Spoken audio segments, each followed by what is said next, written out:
오늘날 우리가 삶을 살다 보면은 생활하다 보면은 여러 가지로 충돌이 일어나는 게 있습니다. 그 충돌이 일어나는 것 중에 하나가 가치관 충돌이 이게 가장 크겠죠.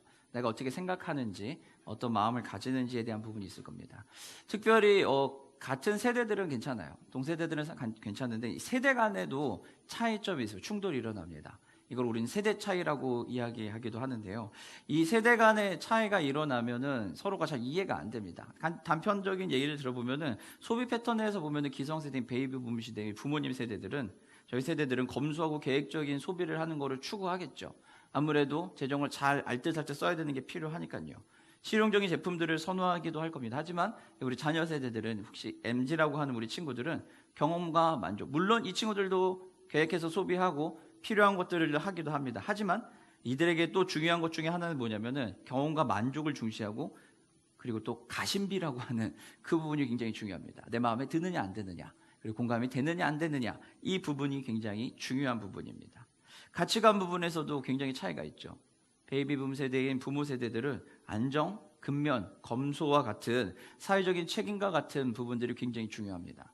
열심히 해야 되고 맡겨진 걸 삶을 끝까지 해야 되는 그런 부분이 있습니다. 하지만 우리 자녀 세대들은 어떨까요? 자유, 개성, 경험, 즐거움과 같은 지극히 개인적인 부분의 것들이 조금 더 개인의 삶이 더 관심을 갖고 초점을 맞춰주고 살아가고 있습니다. 이것은 뭐 어느 세대가 맞고 어느 세대가 틀렸다 이건 아닙니다. 세대마다 가지고 있는 생각이 조금씩 다른 거기 때문에 그래요. 또 다른 특징이 하나 있습니다. 연락하는 방법에서도 차이가 있습니다. 연락하는 방법도 보게 되면은 베이비붐 세대들은 어떤 방법을 선호하냐면은 전화를 직접 한다든지 아니면 직접 만나야 됩니다. 면대면 얼굴과 얼굴을 마주하면서 하는 것을 선호하죠. 그러나 우리 자녀 세대들은 어떻죠? 문자 보내는 거 좋아하고 SNS로 소통을 하게 되죠. 그리고 이제 뭐 MZ 세대들의 이제 요즘 소통 방법 중에 하나는 이제 인스타그램과 같은, 틱톡, 인스타그램과 같은 SNS 상에서 그런 플랫폼을 활용해서 연락을 주고받는 경우도 이제 많이 생겼습니다. 문자보다는 그런 플랫폼을 더 많이 이용하고 있다는 거죠. 참 재밌는 것 같아요. 세대가 지나갈 때마다 선호하는 방식들이 다르고, 선호하는 것들, 만족하는 것들이 전부 다르다라는 겁니다. 직접 얼굴을 소통의 방식, 소통이 중요하다고 모두가 얘기하는데 그 소통의 방식에서도 직접 만날 것이냐, 아니면 문자를 보낼 것이냐, 아니면 SNS를 보낼 것이냐에 따라서 세대 간에 전부 차이가 있다라는 겁니다. 세대 간의 차이점을 이해한다는 것은 서로 존중한다는 것이겠죠. 서로 존중한다는 것이 되겠고, 서로의 다른 경험과 가치관을 가지고 있다는 것을 인정을 하는 것이고, 열린 마음으로 소통을 한다라는 것이 세대 간의 차이를 줄이는 방법이고 중요한 코드라는 겁니다. 사랑하는 성도 여러분, 그렇다면은 우리는 복음 안에서는 그럼 우리의 삶은 어떤 모습이어야 될까요? 복음 안에서 우리는 어떻게 서로를 존중하고, 복음 안에서 우리는 어떻게 서로의 삶을 배려해주고 내 삶을 살아갈 수 있을까요? 세대 간의 차이를 이해하고 인정하고 소통하는 것이 중요하다면, 우리는 복음 안에서도, 사회에서뿐만 아니라 복음 안에서도 우리는 그것이 굉장히 중요할 거라는 겁니다. 그럼 이 복음 안에서, 그리스도가 우리에게 허락하신 삶에서 우리는 어떻게 하면 그 삶을 살까요? 오늘 본문의 배경은 6월절입니다. 그리고 오늘 본문의 배경은 예수님이 이제 십자가에 달리기 얼마 직전입니다. 잡혀가기 직전에 있는 상황이에요. 그때 예수님께서 제자들을 데리고서는 모아서 방에서 어떻게 하죠? 이제 최후의 만찬을 하시고 세족식을 벌이는 장면입니다. 근데 오늘 이 장면 있기 전에 일주일의 시간도 있긴 했지만, 예루살렘에 들어가는 순간부터 제자들 사이에서 수면 위로 확실하게 올라온 사건들이 있었습니다. 그 사건이 뭐냐 하면은 이제 큰 자 논란이었습니다. 누가 크냐? 내가 예수님의 1등 제자다, 내가 예수님의 2등 제자다와 같은 그런 큰 자 논란이 상당히 이제 수면에 들어온 거죠. 그래서 누가 더 예수님이 왕좌에 오르셨을 때 더 가까이, 더 많은 권력을 가질 것인가 라고 하는 부분이 굉장히 많이 이 사람들에게, 제자들에게 들어왔어요. 예수님 그것을 알고 계셨습니다. 그래서 예수님은 이 부분에 대해서 이야기도 하셨지만, 이 부분에 대해서 뭐 직접적으로 너희들 틀렸어 이렇게 얘기 안 하셨어요. 그죠? 계속 보여주고 계셨다는 겁니다. 오늘 본문의 내용에 살펴보면은 제자들이 생각했던 예수님의 메시아의 모습과, 그리고 예수님이 보여주신 하나님 나라의 메시아의 모습은 확연하게 다르다는 걸 알 수 있습니다. 이 다른 상황 속에서 제자들은 전부 각자의 생각을 하고 있었을 거예요. 어떻게 하면은 내가 더 멋있는 자리가 될까? 어떻게 하면 내가 더 많은 권력을 쟁취할까와 같은 그런 생각들을 각자 아마 가지고 있었을지도 모르겠어요. 그리고 최후의 만찬 자리에서 식사를 다 하고 예수님과 같이 이야기를 다 나누고 난 다음에, 그리고 나서 차도 한 잔 마시고 다과도 하고 뭐 디저트도 먹으면서 아마 각자 이렇게 소소하게 시간을 보내고 있었을지도 모르겠습니다. 이때 우리 예수님이 뜬금없는 행동을 하나 하십니다. 밖에 나갔다 들어오시더니 허리에는 수건을 하나 차시고, 그리고 손에는 세숫대에 물을 가득 채워서 떠그덕이 아니죠, 이렇게 들고서는 들어오시는 거죠. 들고 오셔서 제자들 앞에 놓으시고 제자들의 발을 씻겨주시려고 하는 겁니다. 당시의 문화 안에서 발을 씻겨준다라는 행위는 어떤 것이냐면은, 누가 할 수 있는 거냐면 하인들이나 노예와 같은 아주 비천한 신분에 있는 사람들이 해주는 일이 바로 이 발을 씻겨주는 거예요. 이 팔레스틴 이 지역에는, 이스라엘 이 지역은 사막이고 하다 보니까 먼지가 많아요. 그리고 샌들을 신고 다녔기 때문에 걸어 다닐 때 항상 이 발이 더러워집니다. 그래서 손님을 초대하거나 또는 같이 식사를 해서 어느 집에 들어가면 가장 먼저 해야 되는 일이 발 씻는 겁니다. 그리고 이거를 하는 사람이 누구냐? 하인이에요. 노예예요. 근데 식사를 다 마치고 왕이라고, 우리의 왕이 오셨다라고 하는 이 예수님이 갑자기 허리에 수건을 두르시고 물을 들고서는 제자들 앞에 놓으시고 한 명 한 명 발을 씻기 시작하는 겁니다. 이때 제자들의 마음은 어땠을까요? 제자들은 어떤 생각이 들었을까요? 모든 시선이 예수님께 갔겠죠. 그리고 예수님이 무엇을 하시든지 의아해하면서 바라보고 있었을 거예요. 그리고 각자가 다시 그 상황에서 생각을 했을 겁니다. 무슨 생각을 했을까요? 주님이 갑자기 왜 그러시지? 부터 생각부터 해서 이게 또 다른 뭔가가 있을까라는 이런 생각을 했을 겁니다. 오늘 본문에 2명의 사람이 등장을 하는데 그 중에 한 명이 바로 가롯 유다입니다. 우리가 알고 있는 예수님을 배신하고 예수님을 팔아넘긴 가롯 유다. 이 유다가 마찬가지로 예수님이 물을 들고 와서 발을 씻겨주시는 세족의 섬김을 하시는 것을 보고 있었어요. 그리고 예수님이 유다의 발을 씻으셨습니다. 발을 씻으면서 예수님의 그 섬김을 보는 유다의 마음은 어땠을까요?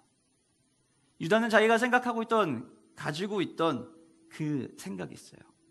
왕이다, 메시아다라고 하면 어떤 모습이어야 되고 어떠한 힘을 보여줘야 되는지를 생각을 하는 게 있었을 것입니다.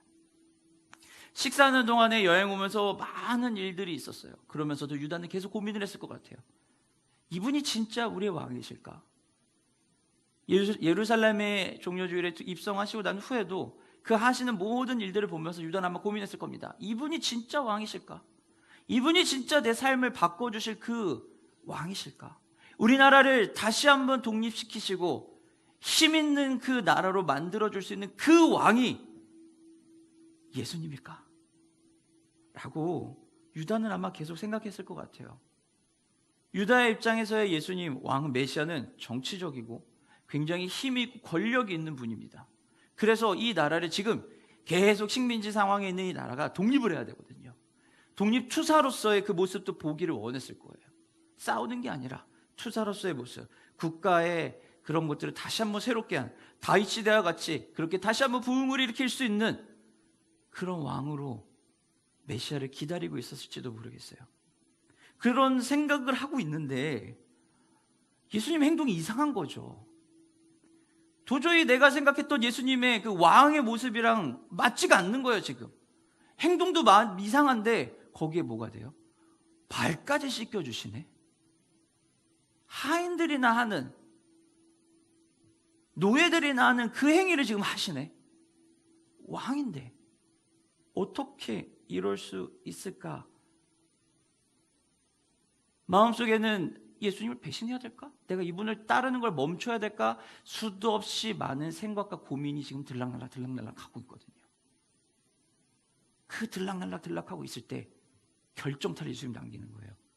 노예처럼, 하인처럼, 아무런 힘도 없고 권력도 없는, 정말 보잘것없어지는 것 같은 그런 모습을 예수님이 보이시는 거예요. 이때 유다의 마음속에 배신에 대한 결정이 세워지는 것입니다.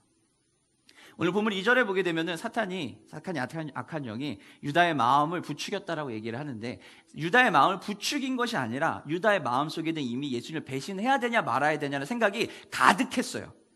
이미 그것을 가지고서는 예수님을 배신해? 하지 마.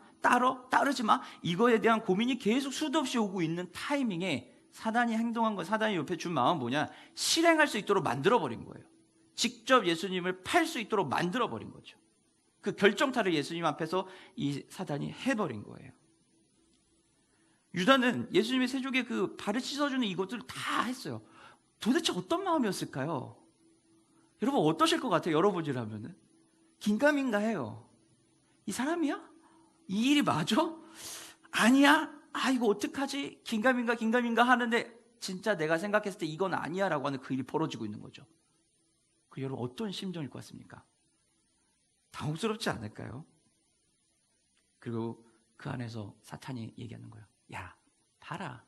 저게 무슨 메시아의 모습이냐? 배신해. 움직여. 라고 얘기하는 거죠. 제자들 사이에서는 큰 자 논쟁도 있었고, 정치적 메시아에 대한 기대는 예수님의 발신하는 행위와 완벽하게 충돌이 일어나는 상황이었습니다. 완벽하게 충돌이 일어났죠. 겸손과 봉사의 행위는 왕이신 메시아가 보여주기에는 너무 보잘것없는 거고, 권력과 영광에 대한 제자들의 기대와는 극명하게 대조되는 모습이 예수님이 발을 씻겨주시는 그 모습이었어요. 사랑하는 성도 여러분, 우리의 일상에서도 이런 일들이 많이 있지 않을까요? 우리의 일상에서도 이런 비슷한 일들이 있을 것 같아요. 1등의 통찰이라고 하는 책에 보면은 우리가 눈앞에 보이는 현상에 현혹되면 현상 뒤에 있는 진짜 본질을 보지 못하고 넘어가게 된다. 눈앞에 있는 소식, 자극적이고 내 관심을 끄는 그것들이 내 눈앞에서 내가 거기에 시선이 사로잡히면 그것 뒤에서 진짜 벌어지고 있는 본질을 놓치게 된다는 거예요. 같은 맥락인 것 같더라고요. 우리가 살아가는 이 시대에, 이 사회에서는 많은 얘기를 해요. 워라밸을 얘기하고요, 부유하게 사는 것에 대해서 이야기하고, 현실에서 원하는 것들을 하는 것을 이야기하고, 여행을 가는 거, 맛있는 것을 먹는 이 등등등 엄청 많은 것들을 이야기해요. 여러분, 이게 전부 틀린 건 절대 아닙니다. 워라밸은 지켜져야 되는 부분이고요. 우리의 삶에서 재정이라고 하는 부분이 우리를 힘들게 하는 것은 없어야 되는 부분입니다. 우리가 조금 더 풍요롭지 못하더라도 삶에 부족함이 없도록 할 수 있는 걸 할 수 있도록 채워지는 재정은 필요한 부분입니다. 그리고 또 한 가지, 먹는 것들, 이거 너무 중요하죠. 여행 가는 거 굉장히 중요한 겁니다. 이건 정말 다 지켜줘야 되고 해야 되는 거예요. 그런데 이것에 눈이 꽂혀버리면, 우리의 시선이 여기에만 꽂혀버리면 그게 왜 필요하고 그것을 이루기 위해서 무엇을 해야 되는지가 안 보인다는 거예요. 오늘날의 사회와 오늘날의 교회는 어쩌면 이런 현상에 지금 매몰되어 있는 것은 아닌지 모르겠어요. 부자가 되고 싶다, 편안하게 살고 싶다, 이루셔도 됩니다. 부자 되는 거 꼭 되십시오. 그런데요, 부자가 되기 위한 노력을 포기하지 마십시오. 사회생활을 하고 직장생활 하시는 여러분들 생각해 보십시오. 돈을 많이 벌기 위해서는, 직장에서 인정을 받기 위해서는 어떻게 해야 됩니까? 워라밸을 추구하면서 6시 칼퇴근 땡 쳤으니까 저는 가겠습니다. 그리고 일은 끝나지 않았어요. 그러면은 우리가 진짜 할 수 있을까요? 일은 하지 않으면서 많은 월급을 받고 싶고, 일은 하지 않으면 사업이 잘 되기를 원한다. 이게 가능한 일일까요? 불가능하지 않을까요? 회사에 승진을 하기 위해서 어떻게 해야 됩니까? 더 노력해야 되고, 더 많은 일들을 감당해야 돼요. 이거는 일을 많이 한다, 충성해라 이런 개념이 아니라 그것을 이루기 위해서 우리가 드려야 할 대가와 노력이 있다는 거죠.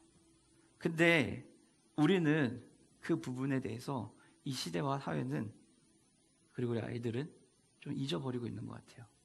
내가 하고 싶은 건 이거니까, 내가 하고 싶은 건 저거니까, 나는 이런 삶을 살고 싶으니까, 내가 하고 싶은 걸 왜 막아? 이렇게 될 수 있는 것 같아요. 부모로서 자녀를 키울 때도 비슷한 게 아닌가 싶어요. 청소년기 아이를 키운다는 게 이게 보통 일이 아니다라는 거를 제가 몸소 체험하며 깨닫고 있습니다. 이거는 이제 저의 문제도 이제 밤에 있으니까요. 늘 제가 고민하는 대목은 이거예요. 내가 하는 이 행동들이 진짜 우리 아이들한테, 아이들의 삶에 도움이 되는 부분일까? 아이들이 진짜 잘 성장할 수 있도록 하는 부분일까? 아니면 내 욕심을 채우는 걸까? 저는 늘 이 대목에서 싸워요. 근데 제가 봤을 때 이거를 이렇게 두면 안 될 것 같거든요. 생활이 좀 더 정비가 돼야 될 것 같고, 물론 저도 학창시절 잘 못했습니다. 그래서 오는 아쉬움과 미련이 있어서 그런지 아이들이 좀 더 체계적이고 좀 더 자기 것을 다루면서 하면 좋겠다라는 생각이 있어요. 그리고 그때부터 준비하는 것이 얼마나 그들의 삶에서 도움이 될지를 제가 몸으로 경험해 보니 필요하겠다는 생각이 들어서 아이들에게 얘기를 하긴 합니다. 근데 여기까지는 괜찮아요. 우리 다 그렇게 생각하니까요. 근데 이 다음이에요. 근데 그걸 안 하게 됐을 때 왜 내가 화가 나냐는 거죠. 스스로한테 제가 질문을 해봤거든요. 그러니 제 스스로 놨던 대답은 그거였어요. 내가 이걸 싫어하는구나. 그리고 내가 이렇게 흘러가는 모양을 보는 게 싫구나. 또 하나는 제 스스로 내린 답은 이었어요. 내가 통제하지 못하는 상황에 가니까, 내가 컨트롤하지 못하는 상황에 가니까 내가 그걸 힘들어하는구나. 그 생각에 이르더라고요. 우리는 삶에서 전부 다 그런 부분들이 있어요. 그리고 우리는 그런 생각이 들면은 스스로 답을 냅니다. 이것을 우리는 그리고 거기에 근거할 수 있는, 대안이 될 수 있는 근거들을 다 찾아내죠. 그리고 내 논리와 내 생각이 맞다는 것을 강력하게 이야기합니다. 제가 이거 일전에 한번 얘기했죠. 이걸 뭐라 그런다고요? 확증 편향이라고 하는 겁니다. 내가 원하는 거, 내가 좋아하는 거, 내 논리를 받쳐주기 위해서 내가 원하는 거 찾아가지고 와서 하고, 반대편에 되는 것들은 무시해버리는 거. 이걸 우리는 확증 편향이라고 그래요. 조금 더 쉽게 얘기하면은 자기 합리화를 시키는 거죠.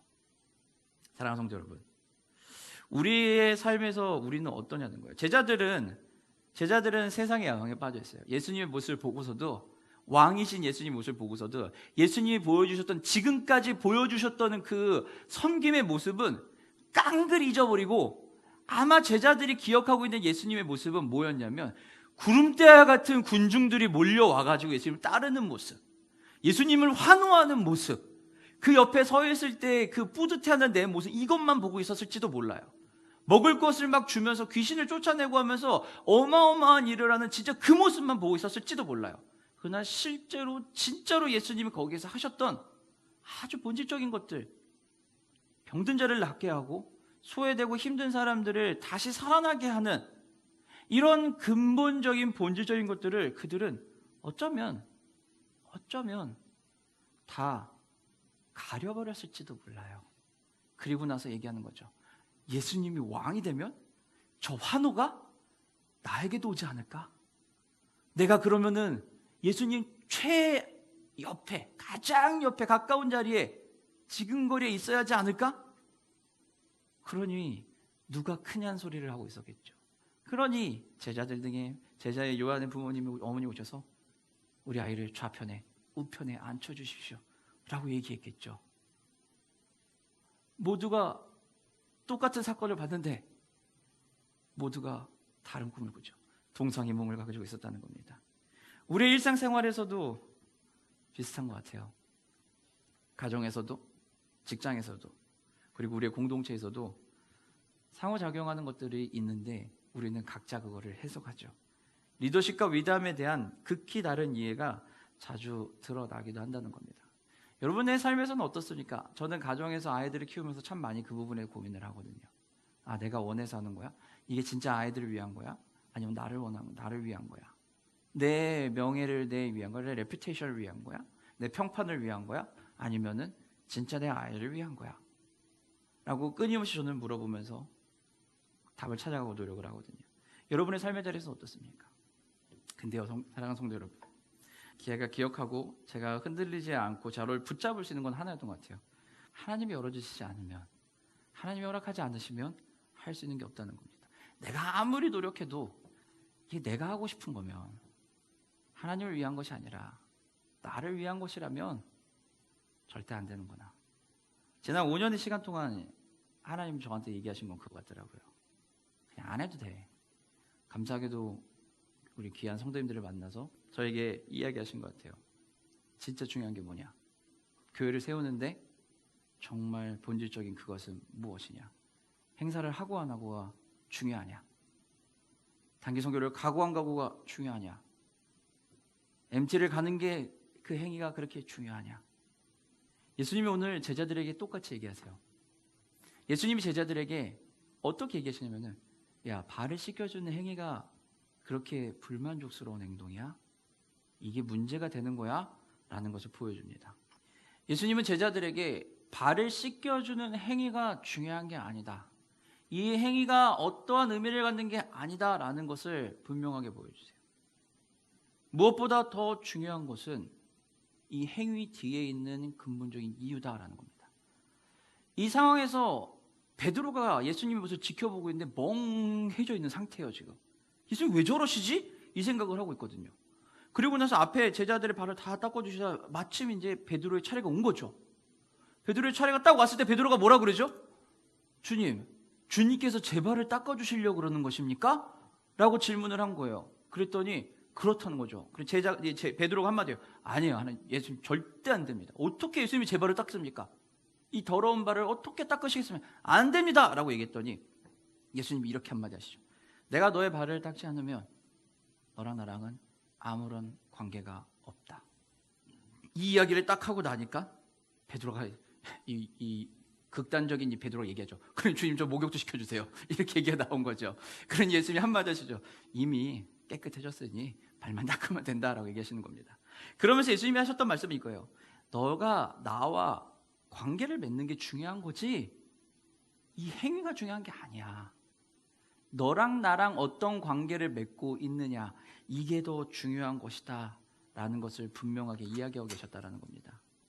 우리 빌립보서 2장에 있는 말씀을 한번 보도록 하겠습니다. 너희 안에 이 마음을 품으라. 곧 그리스도 예수의 마음이니 그는 근본 하나님의 본체시나 하나님과 동등됨을 취할 것으로 여기지 아니하시고 오히려 자기를 비워 종의 형체를 가지사 사람들과 같이 되셨고 사람의 모양으로 나타나사 자기를 낮추시고 죽기까지 복종하셨으니 곧 십자가에 죽으심이라. 아멘. 빌립보서에서도 이야기하는 것은 그거예요. 예수님이 하나님인데 하나님이 이 땅에 종의 모습으로 오셨어. 그리고 우리를 섬기시고 죽기까지, 십자가에 죽기까지 우리를 사랑하시고 가셨어. 그 행동이 중요한 게 아니야. 왜 예수님이 이 땅에 오실 수밖에 없는지를 기억해야 되라는 거예요. 본질은 발 씻는 행위 자체가 아니라 그것을 통한 예수님과의 관계를 어떻게 맺고 있냐라는 거예요. 하나님 나라의 삶이 봉사와 겸손으로 이루어져야 한다는 것도 중요한 부분 중에 하나지만 예수님은 그것을 하기 이전에 가장 먼저 우리에게 주시는 말씀은 그거예요. 너랑 나랑 어떤 관계야? 내가 하는 행동이 거기에 초점 맞추지 말고 너랑 나랑 어떤 관계를 갖고 있냐는 거야. 그게 더 중요한 거야. 하나님 나라의 삶의 방식은 무엇을 한다 안 한다의 개념이 아니야. 얼마나 많은 걸 가지고 있다 가지고 있지 않다가 아니야. 내가 대단한 일을 한다 안 한다가 아니라 예수님과 어떤 관계를 맺고 있느냐, 거기서부터 시작이다. 그것이 가장 중요한 부분이다 라고 하는 것을 세족식을 통해서 주님 보여주신 겁니다. 하나님 나라 삶의 방식을 가르쳐 계시는 거죠. 그리고 예수님은 유다의 발을 씻으시면서 이런 메시지도 주시는 거예요. 예수님과의 관계를 맺고 다시 진실되게 앞으로 나아와라. 거짓을 벗어버리고 진실함으로 그 관계 안에서 회복하자라는 것을 얘기하는 겁니다. 유다에게 예수님은 그냥 배신할 거니까 저놈 버려야지라고 하는 것이 아니라 예수님의 심정은 사랑으로 그 유다조차도 돌아오기를 바라는 마음에서 그 섬김의 모습을 보여주셨던 겁니다. 섬김과 봉사는 하나님 나라 삶의 방식이에요. 이것이 없이는 안 됩니다. 예수님과의 그런 매일의 관계 속에서 관계를 맺으며 살아가는 그 모습이 바로 이 겸손과 봉사, 섬김과 봉사를 할 수 있게 만드는 것이에요. 우리가 따라야 할 삶의 본보기를 예수님 보여주시는 거죠. 이것을 조금 유식한 신학적 용어를 얘기하면 성화라고 하는 겁니다. 매일의 삶에서 주님을 만나고 주님을 닮아가고 주님과 함께하는 것, 이것을 우리는 성화라고 얘기합니다. 예수님께서 제자들을 발을 씻기시면서 겸손의 궁극적인 본을 제시할 뿐만 아니라 그분이 제공하는 정화, 깨끗하게 하시는 모습과 구원을 몸소 보여주시는 거죠. 그리고 이것을 이 이후에 예수를 믿고 사는 우리들의 삶에 회개하고 구원받아서 하나님 나라에 사는 우리의 삶에서 더 중요한 것, 이제부터 중요한 것은 예수님과 어떤 관계를 맺고 살아가고 있냐는 겁니다. 일상에서 내가 어떻게 예수님과 관계를 맺냐는 거예요. 그것이 필요하다는 겁니다. 우리는 예수님의 본을 따라 서로를 섬기는 삶을 살아야 돼요. 그 섬김의 삶을 살기 위해서 내가 가장 우선적으로 해야 되는 건 내가 하나님과 관계를 맺는 거예요. 매일매일 삶에서 관계를 맺고 하나님 나라의 삶의 방식이 내 안에 온전히 체화될 수 있게 가야 됩니다. 그것이 필요하다는 거죠. 예수님과의 관계를 통해서 우리는 복음 안에서 세상의 방식과 충돌이 일어나는 것을 완충시킬 수 있고 그 충돌에서 벗어날 수 있어요. 세상의 논리와 하나님 나라의 논리를 그냥 가지고 와서 부딪히면 무조건 충돌 나요. 무조건 충돌이 나거든요. 이것을 어떻게 완충시킬 것이냐라는 이 완충제는 어디에 있냐? 바로 그리스도와 매일 만나는 그 자리예요. 그리스도와 매일 만나는 그 자리고, 이 완충된 작용을 통해서 우리는 세상의 방식이 아니라 하나님 나라의 방식을 세상 속에서 실현시키고 구체적으로 할 수 있다는 것입니다. 구원함을 얻고 매일 하나님을 만나면서 하나님과의 관계 안에서 삶을 살아간다면 우리는 믿음의 행함을 할 수밖에 없습니다라는 거예요. 그 믿음의 행함이 나오지 않는다는 것은 믿음이 없다의 개념이 아니라 하나님과의 만남에서 그 관계의 자리를 다시 점검해줘야 한다는 거예요. 우리 일상에서 예수님과의 관계를 강화하는 것, 그게 너무 중요해요. 여러분, 어떻게 예수님과의 관계를 강화하겠습니까? 여러분의 개인의 삶과 개인의 그런 자유와 여러 가지를 위해서, 자기 개발을 위해서 하고 있는 많은 것들이 있는데, 그럼 우리는 그거 말고 예수님과의 나와의 관계를 위해서 우리는 무엇을 하고 있냐는 겁니다. 우리가 해야 되는 그것을 찾아야 돼요.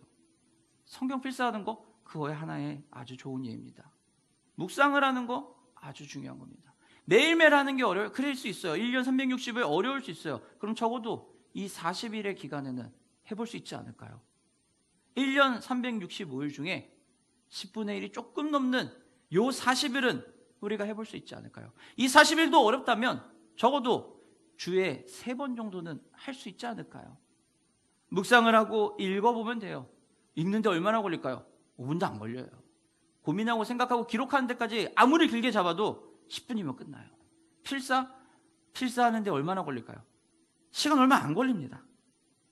말씀을 묵상하는 거, 기도하는 거, 그리고 주일 예배에 목숨 걸고 나오는 거, 우리가 할 수 있는 노력을 해야죠. 예수님이 우리에게 섬김의 구체적인 방법을 찾으라고 얘기하시는 것은 하나님과의 관계 안에 먼저 회복하자는 겁니다. 그 구체적인 방법을 찾고 이를 통해 하나님 나라의 삶을 우리는 살아가고 그 삶을 사는 제자가 될 수 있는 거예요. 사랑하는 성도들, 말씀을 마치도록 하겠습니다. 그럼 여러분의 매일의 삶 속에서 이루어지는 예수님과의 만남이 여러분의 삶을 새롭게 한다는 것을 기억하셔야 됩니다. 그리고 하나님, 그 만남이, 새롭게 하는 그 삶이 하나님 나라의 삶의 원칙대로 우리를 이 땅에서 살아갈 수 있게 만든다는 겁니다. 사랑하는 성도 여러분, 복음 안에서 여러분의 진심을 바라보십시오. 예수님이 보여주셨던 그 모습 속에서 여러분의 삶의 모습을 바라보십시오. 예수님은 여러분과의 관계 안에서 다시 한번 물어보실 거예요. 지금 네가 눈에 꽂혀있는 행위가 무엇이니? 네 눈앞에 있는, 너의 눈앞에 있는 그 본질을 훼손시킬 수 있는, 가려버리는 그것은 무엇이니? 라고 물어볼 수 있습니다. 올바른 방향으로, 올바른 길로 갈 수 있는 것, 그것의 시작은 예수님과의 관계에서부터 시작입니다. 예수님이 우리의 삶의 어려움을 모르셨을까요? 아니요. 예수님이 제자들의 그 고민을 모르셨을까요? 아니요. 다 알고 계셨죠. 그렇기 때문에 세족의 섬김의 모습을 보여주신 거예요. 우리의 반응은 예수님께서 보여주신 겸손과 그 봉사, 그리고 예수님과 관계 안에 있는 걸 따라가는 거예요. 세족식을 통해서 우리가 이 세족의 섬김의 모습을 통해서 우리가 봐야 되는 거, 아, 나도 예수님처럼 이렇게 해야 돼. 아니요. 그게 아니에요. 예수님과 나의 관계가 이렇게 끈끈한 거구나를 먼저 알아야지, 아, 나도 그러면은 그리고 나야지 내 옆에 있는 공동체원의 모습이 보여요. 내가 어떤 은혜를 받았는지가 보여야지 내 옆에 있는 사람을 향해서 하나님의 은혜가 어떤지를 알 수 있어요. 내가 내 모습이 얼마나 힘들었는지도 그 가운데서 크신 은혜를 받았는지를 알아야지 내 아이에게, 우리 공동체원들에게 하나님이 부어주신 은혜가 얼마나 큰지, 그것을 왜 도와야 되는지 알게 된다는 겁니다. 겸손을 실천한다는 것은 타인의 필요를 자신보다 우선시한다는 겁니다. 이건 의식적인 선택이에요. 안 한다고 뭐라 하지 않아요. 그러나 하나님 나라의 삶의 방식에서는 하나님과 예수님과 나와의 관계가 있다면 우린 그 선택을 할 수 있는 힘이 있다는 겁니다. 서로를 섬기는 것이 우리의 사명이 돼야 돼요. 돌보는 것이 사명이 돼야 돼요.